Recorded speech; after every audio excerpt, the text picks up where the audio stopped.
भीतर का डर ही बाहर के सारे डर पैदा करता है। ये बुद्ध की शिक्षाओं का सबसे गहरा रहस्य है।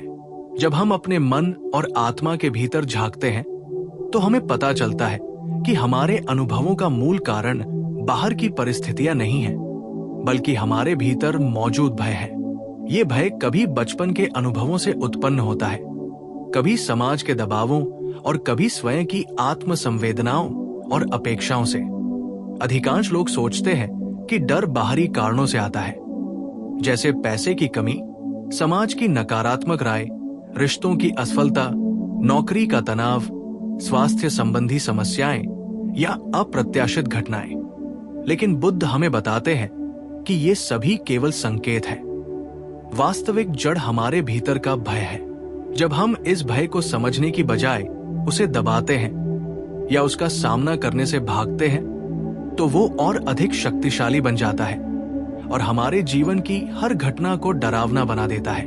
बुद्ध कहते हैं कि डर को दूर करने का सबसे सशक्त तरीका है उसकी जड़ तक पहुंचना, उसकी उत्पत्ति को समझना और उसके साथ साक्षात्कार करना। डर का सामना करना आसान नहीं होता, क्योंकि ये केवल मानसिक नहीं है, ये हमारे शरीर और ऊर्जा प्रणाली में भी गहराई तक समाया होता है। डर हमारे विचारों को नियंत्रित करता है, हमारी भावनाओं को प्रभावित करता है और हमारे निर्णयों को बाधित करता है। ये हमें अतीत के अनुभवों और भविष्य की संभावनाओं में फंसाकर वर्तमान क्षण का आनंद लेने से रोकता है।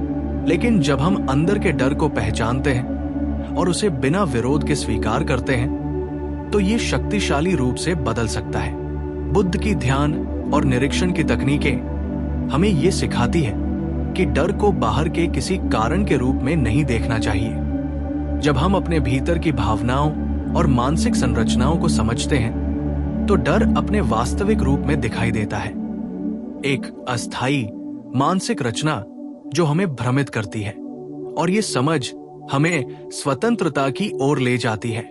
डर की पहचान और उसका निरीक्षण करने से हम ये महसूस करते हैं कि भय केवल एक अनुभव है और ये अनुभव स्थायी नहीं है।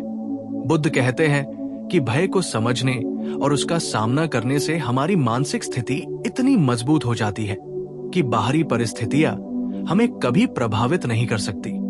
जैसे एक शांत झरने की धारा पत्थरों से टकराती है, पर वो अपनी शांति नहीं खोती, उसी तरह भय का सामना करने वाला व्यक्ति भी अपने भीतर की शांति बनाए रख सकता है। भय के मूल कारण को समझना ही आत्मज्ञान की पहली सीढ़ी है। जब हम ये समझ जाते हैं कि डर हमारी कल्पनाओं और पूर्वाग्रहों का परिणाम है, तो हम अपनी मानसिक स्वतंत्रता की ओर बढ़ने लगते हैं। बुद्ध कहते हैं कि भय का सबसे बड़ा शत्रु समझ और जागरूकता है। जब हम अपनी मानसिक प्रक्रियाओं को सावधानी पूर्वक देखते हैं, अपने विचारों और भावनाओं को बिना प्रतिक्रिया के स्वीकार करते हैं, तो भय धीरे धीरे कम हो जाता है। इसके साथ ही हम अनुभव करते हैं कि डर के बावजूद भी जीवन में सुंदरता, आनंद और संतुलन संभव है। डर का सामना केवल मानसिक अभ्यास नहीं है, बल्कि ये हमारे शरीर और सांस के साथ भी जुड़ा हुआ है। ध्यान और श्वास पर ध्यान केंद्रित करने से हम अपने मानसिक और शारीरिक प्रतिक्रिया के चक्र को तोड़ सकते हैं। जब हम अपने भीतर की असुरक्षा और भय को देखकर उसे स्वीकार करते हैं, तो हम स्वयं के प्रति दया और समझ विकसित करते हैं। डर के कारण हम अक्सर अपने आप को दूसरों से अलग और अकेला महसूस करते हैं, लेकिन बुद्ध की शिक्षाएं हमें सिखाती है कि वास्तविक अकेलापन तब आता है जब हम अपने भीतर के भय को अनदेखा करते हैं। जब हम भय का सामना करते हैं और उसे पहचानते हैं, तो हम अपने वास्तविक स्वभाव, अपनी शक्ति और अपनी स्वतंत्रता के संपर्क में आते हैं। ये एक निरंतर अभ्यास है और इसमें धैर्य और निरंतरता की आवश्यकता होती है। भय से मुक्ति का अर्थ ये नहीं कि जीवन में कभी समस्याएं नहीं आएंगी, बल्कि इसका अर्थ है कि चाहे जीवन में कितनी भी कठिनाइयां आए, हमारे भीतर की शांति और संतुलन कभी बाधित नहीं होंगे। बुद्ध कहते हैं कि भय केवल एक मानसिक निर्माण है, और मानसिक निर्माण को समझने के लिए हमें अपने भीतर गहराई से देखने की आवश्यकता है। ये आत्म परीक्षण, ध्यान और सतत जागरूकता से ही संभव है। जब हम भय की जड़ तक पहुंचते हैं, तो हम पाते हैं कि ये अस्थायी है और इसे नियंत्रित किया जा सकता है। इस प्रक्रिया में हमारी दृष्टि जीवन के प्रति बदलती है। हम परिस्थितियों को बाहरी शत्रु के रूप में नहीं, बल्कि अपने भीतर की प्रतिक्रिया के रूप में देखते हैं। भय का सामना करना केवल मानसिक अभ्यास नहीं, बल्कि ये आध्यात्मिक विकास की भी कुंजी है। जब हम अपने भीतर के भय को समझते हैं और उसे स्वीकार करते हैं, तो जीवन में संतुलन, स्पष्टता और स्वतंत्रता का अनुभव होता है। बुद्ध का ये ज्ञान हमें ये बताता है कि डर का अस्तित्व केवल हमारे भीतर है, और जब हम अपने भीतर का डर समाप्त कर देते हैं, तो बाहरी दुनिया में डर की कोई पकड़ नहीं रह जाती। यही वो अवस्था है जिसे बुद्ध निर्वाण कहते हैं, जहां भय और असुरक्षा की कोई पकड़ नहीं होती और मन पूर्णतः स्वतंत्र और शांत होता है। इस अवस्था को प्राप्त करने के लिए निरंतर ध्यान, आत्मपरीक्षण और अपने मानसिक ढांचों की गहन समझ आवश्यक है। यही कारण है कि बुद्ध कहते हैं कि भीतर का डर ही बाहर के सभी डर पैदा करता है, और जब हम भीतर के डर को समाप्त कर देते हैं, तो दुनिया हमें भयभीत नहीं कर सकती। भीतर के डर को समझने और उसका सामना करने का सबसे पहला कदम है अपनी संवेदनाओं और विचारों को बिना किसी प्रतिक्रिया के स्वीकार करना। जब हम अपने भीतर उठने वाले भय को दबाने की कोशिश करते हैं, तो वो और मजबूत हो जाता है और हमारी मानसिक शक्ति को कमजोर कर देता है। बुद्ध ने हमें ये सिखाया है कि डर केवल तब तक शक्तिशाली होता है जब तक हम उसे पहचानने और समझने से डरते हैं। उदाहरण के तौर पर, यदि किसी व्यक्ति को अतीत में किसी ने चोट पहुंचाई है, तो उसका डर भविष्य में लोगों पर भरोसा करने से रोकता है। ये भय वास्तविक स्थिति से नहीं, बल्कि हमारे भीतर की यादों और कल्पनाओं से उत्पन्न होता है। यही कारण है कि बाहरी परिस्थितियां केवल संकेत है। असली भय भीतर के मन और चेतना में स्थित है। जब हम ध्यान के माध्यम से अपने विचारों और भावनाओं को देखना शुरू करते हैं, तो हमें ये समझ आता है कि डर अस्थायी है और इसे नियंत्रित किया जा सकता है। ध्यान का अभ्यास हमें ये सिखाता है कि किसी भी परिस्थिति में प्रतिक्रिया करना आवश्यक नहीं है, केवल निरीक्षण करना पर्याप्त है। जैसे जैसे हम अपने भीतर के डर को देखना और समझना सीखते हैं, हम अनुभव करते हैं कि भय की कोई वास्तविक पकड़ नहीं है। यही जागरूकता हमें मानसिक स्वतंत्रता और आंतरिक शांति देती है। हमारे भीतर का भय न केवल हमारे निर्णयों को प्रभावित करता है, बल्कि हमारे शरीर और स्वास्थ्य पर भी असर डालता है। लगातार भय की स्थिति में रहने से तनाव बढ़ता है, नींद प्रभावित होती है और हमारी ऊर्जा का स्तर गिरता है। बुद्ध कहते हैं कि डर केवल मानसिक ही नहीं, बल्कि शारीरिक और भावनात्मक भी होता है। इसलिए डर का समाधान केवल सोचने या समझने से नहीं आता, बल्कि उसे अनुभव करना और उसके साथ संतुलन बनाना जरूरी है।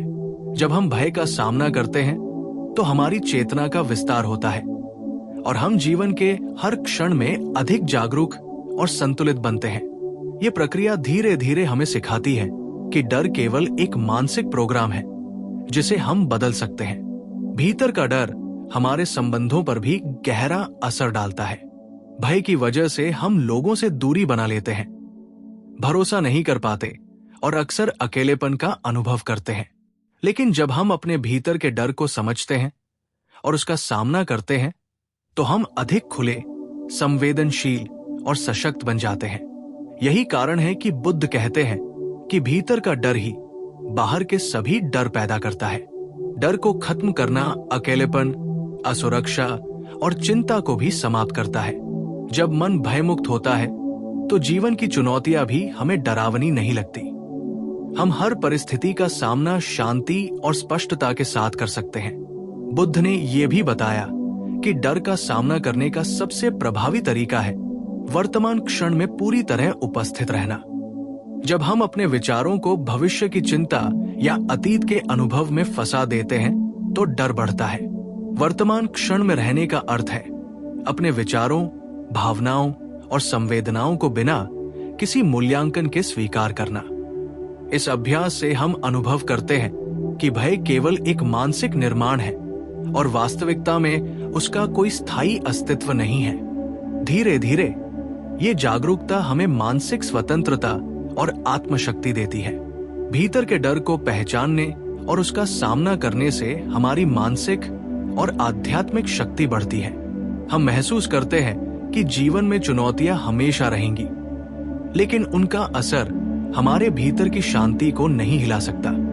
बुद्ध की शिक्षाएं हमें ये सिखाती है कि भय का वास्तविक शत्रु जागरूकता है। जब हम अपने भीतर के डर को समझते हैं तो वो धीरे धीरे समाप्त हो जाता है और हमारी चेतना स्वतंत्र हो जाती है।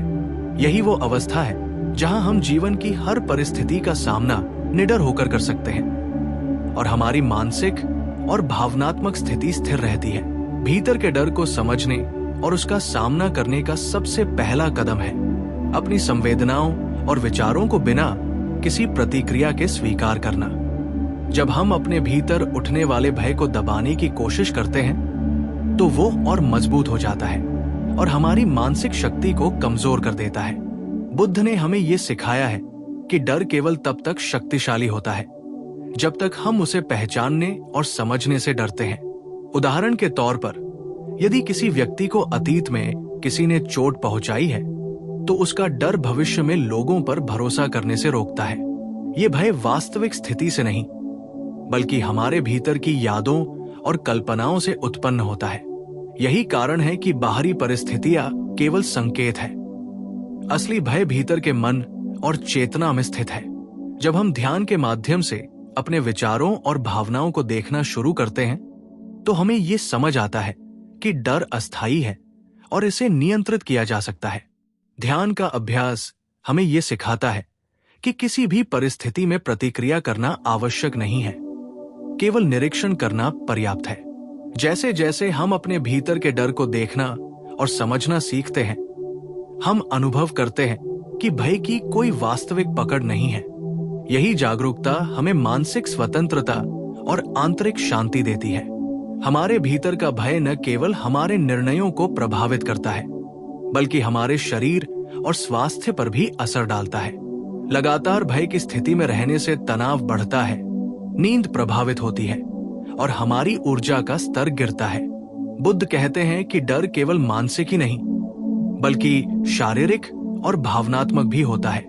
इसलिए डर का समाधान केवल सोचने या समझने से नहीं आता, बल्कि उसे अनुभव करना और उसके साथ संतुलन बनाना जरूरी है। जब हम भय का सामना करते हैं तो हमारी चेतना का विस्तार होता है और हम जीवन के हर क्षण में अधिक जागरूक और संतुलित बनते हैं। ये प्रक्रिया धीरे धीरे हमें सिखाती है कि डर केवल एक मानसिक प्रोग्राम है जिसे हम बदल सकते हैं। भीतर का डर हमारे संबंधों पर भी गहरा असर डालता है। भय की वजह से हम लोगों से दूरी बना लेते हैं, भरोसा नहीं कर पाते और अक्सर अकेलेपन का अनुभव करते हैं। लेकिन जब हम अपने भीतर के डर को समझते हैं और उसका सामना करते हैं तो हम अधिक खुले, संवेदनशील और सशक्त बन जाते हैं। यही कारण है कि बुद्ध कहते हैं कि भीतर का डर ही बाहर के सभी डर पैदा करता है। डर को खत्म करना अकेलेपन, असुरक्षा और चिंता को भी समाप्त करता है। जब मन भयमुक्त होता है तो जीवन की चुनौतियां भी हमें डरावनी नहीं लगती। हम हर परिस्थिति का सामना शांति और स्पष्टता के साथ कर सकते हैं। बुद्ध ने यह भी बताया कि डर का सामना करने का सबसे प्रभावी तरीका है वर्तमान क्षण में पूरी तरह उपस्थित रहना। जब हम अपने विचारों को भविष्य की चिंता या अतीत के अनुभव में फंसा देते हैं तो डर बढ़ता है। वर्तमान क्षण में रहने का अर्थ है अपने विचारों, भावनाओं और संवेदनाओं को बिना किसी मूल्यांकन के स्वीकार करना। इस अभ्यास से हम अनुभव करते हैं कि भय केवल एक मानसिक निर्माण है और वास्तविकता में उसका कोई स्थायी अस्तित्व नहीं है। धीरे धीरे ये जागरूकता हमें मानसिक स्वतंत्रता और आत्मशक्ति देती है।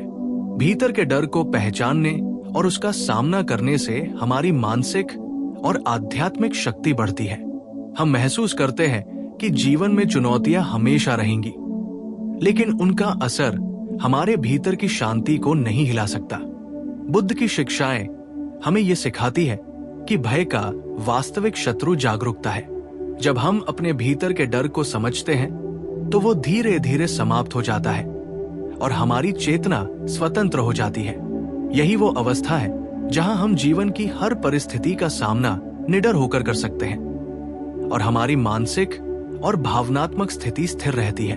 भीतर के डर को नियंत्रित करने और उसे खत्म करने की प्रक्रिया में सबसे महत्वपूर्ण कदम है अपने आप के प्रति ईमानदार होना। अक्सर हम अपने डर को अनदेखा करने की कोशिश करते हैं, उसे दिमाग से दबाते हैं या उसे किसी बाहरी कारण का दोष देते हैं। लेकिन बुद्ध की शिक्षाओं के अनुसार ये केवल भ्रम है। जब हम अपने भीतर उठ रहे भय को स्पष्ट रूप से पहचानते हैं, उसका निरीक्षण करते हैं और उसे स्वीकार करते हैं, तो उसका नियंत्रण हमारे हाथ में आ जाता है। ये डर कभी भी अचानक गायब नहीं होता। ये धीरे धीरे हमारी जागरूकता और ध्यान की प्रक्रिया के माध्यम से कम होता है। ध्यान, श्वास पर नियंत्रण और वर्तमान में रहने की तकनीकें इस प्रक्रिया को आसान बनाती है। जब हम ध्यान करते हैं तो हम अपने विचारों और भावनाओं के चक्र को देखते हैं, उन्हें समझते हैं और उन्हें अपने ऊपर हावी नहीं होने देते। इस प्रक्रिया में हमें ये अनुभव होता है कि भय केवल एक मानसिक प्रतिक्रिया है और इसके अलावा वास्तविकता में उसका कोई ठोस अस्तित्व नहीं है। डर के बिना हमारा जीवन अधिक सहज, स्पष्ट और संतुलित हो जाता है। भीतर के डर का असर केवल मानसिक स्तर पर नहीं, बल्कि हमारे व्यवहार, संबंधों और निर्णयों पर भी होता है। भय की वजह से हम अक्सर दूसरों से दूरी बना लेते हैं, अपने भीतर की सच्चाई और संवेदनाओं को दबा देते हैं और खुद को सीमित कर लेते हैं। जब हम अपने भीतर के भय का सामना करते हैं, तो हमारी सोच खुलती है, हम अधिक संवेदनशील और समझदार बनते हैं। डर का सामना करना, भय को स्वीकार करना और उसे नियंत्रित करना केवल मानसिक अभ्यास नहीं है, ये आध्यात्मिक विकास की प्रक्रिया भी है। ये हमें जीवन की वास्तविकता और अपने भीतर की शक्ति के साथ सीधे संपर्क में लाता है। भय का सामना करने से हमें ये समझ आता है कि हम परिस्थितियों के शिकार नहीं हैं, बल्कि हमारी प्रतिक्रिया और जागरूकता ही हमारे अनुभव को आकार देती है। बुद्ध ने यह भी बताया कि भय का सबसे बड़ा कारण अज्ञानता है। जब हम अपने भीतर की प्रक्रियाओं, अपने विचारों, पूर्वाग्रहों और संवेदनाओं को नहीं समझते, तब डर हमें नियंत्रित करता है। जैसे ही हम अपने भीतर की गहराई में जाते हैं और अपने भय की उत्पत्ति को समझते हैं, हम उसे बदलने और नियंत्रित करने में सक्षम हो जाते हैं। ध्यान, निरीक्षण और आत्म जागरूकता इस मार्ग के सबसे शक्तिशाली साधन है। जब हम अपने भीतर के भय को स्वीकार करते हैं और उसे पहचानते हैं, तो धीरे धीरे हम अनुभव करते हैं कि जीवन में चुनौतियां और समस्याएं अब हमें भयभीत नहीं करती। हमारा मन स्थिर, संतुलित और शांति से भरा होता है। भीतर के भय को समाप्त करने का अर्थ ये नहीं कि जीवन में समस्याएं नहीं आएंगी, बल्कि इसका अर्थ है कि अब हमारी मानसिक स्थिति उन समस्याओं से प्रभावित नहीं होगी। बुद्ध कहते हैं कि जब हम भय के स्रोत को समझ लेते हैं और उसे नियंत्रित कर लेते हैं, तो बाहरी दुनिया की घटनाएं हमें कभी भी अस्थिर नहीं कर सकती। ये मानसिक स्वतंत्रता और आंतरिक शक्ति हमें जीवन में हर परिस्थिति का सामना निडर होकर करने में सक्षम बनाती है। धीरे धीरे जब हम भय की वास्तविकता को समझते हैं, तो हम अनुभव करते हैं कि ये केवल एक मानसिक निर्माण है और वास्तविकता में उसका कोई ठोस अस्तित्व नहीं है। यही जागरूकता हमें जीवन की चुनौतियों में भी स्थिर और शांत बनाए रखती है। भीतर के डर से मुक्ति का मतलब ये भी है कि हम अपने जीवन में पूर्ण रूप से उपस्थित रहते हैं। अक्सर लोग डर के कारण अतीत की घटनाओं या भविष्य की चिंताओं में फंस जाते हैं और वर्तमान क्षण का अनुभव खो देते हैं। लेकिन बुद्ध की शिक्षाएं हमें सिखाती है कि केवल वर्तमान में पूरी तरह उपस्थित रहकर ही हम भय को नियंत्रित कर सकते हैं। जब हम वर्तमान में होते हैं, तो हम अपने विचारों और भावनाओं के बंद चक्र से बाहर निकलते हैं और स्पष्टता, शांति और संतुलन का अनुभव करते हैं। ये अभ्यास न केवल मानसिक स्वतंत्रता देता है, बल्कि हमारे भीतर की आत्मशक्ति और आध्यात्मिक जागरूकता को भी बढ़ाता है।